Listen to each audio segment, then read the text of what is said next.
you've made no progress. None. You never moved. You might even be further from your goal than you were. Why? Why did you let that happen? You think to yourself, maybe I can't do it. And so you give up. You let it fade. And you settle.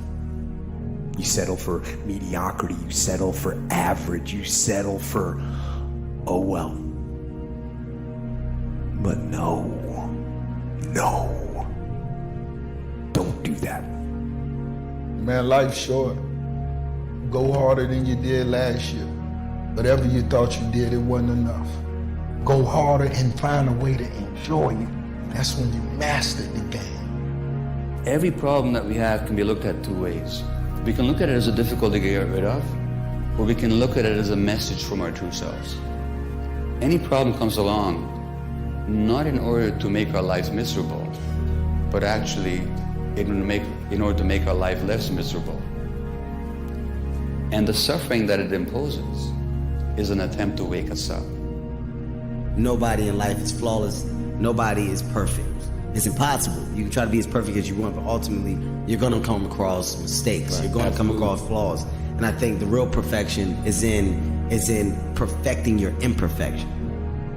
The knowledge that you have emerged wiser and stronger from setbacks means that you are, ever after, secure in your ability to survive. You will never truly know yourself or the strength of your relationships until both have been tested by adversity. Such knowledge is a true gift for all that it is painfully won, and it has been worth more than any qualification I ever earned. It's all on you. Do something about it.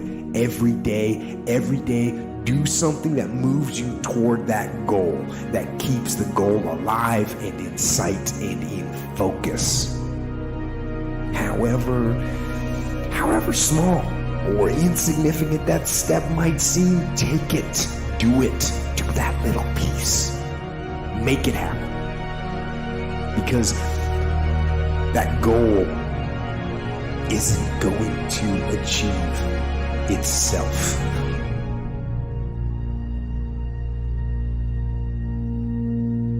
Don't half-ass it.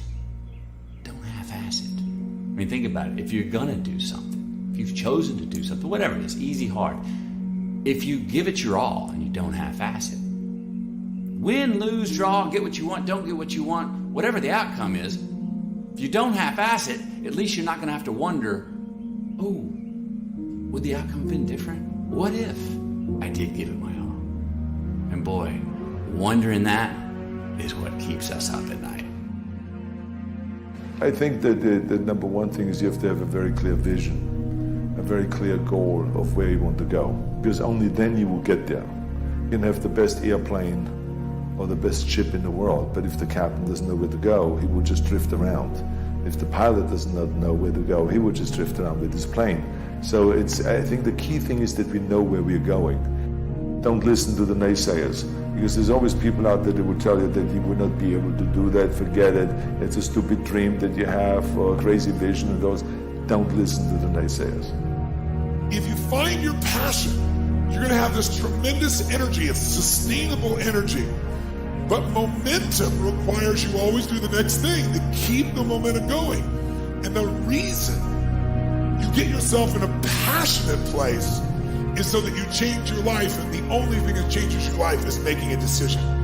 So while you're in this passionate state, that's where you make decisions. A decision is the first step. Your mind is thinking about it. All these dungeons that we've created, all these trap doors, most of the time we quit is because we don't have any mental tools to get us through the other side. So my whole thing for people is you have to examine, why are you doing it in the first place? Allow yourself to dream. Allow yourself to imagine and fantasize about all your career goals and the kind of life you would really like to live. You have to have a dream if you want to make a dream come true. It's true for you and for everyone else as well.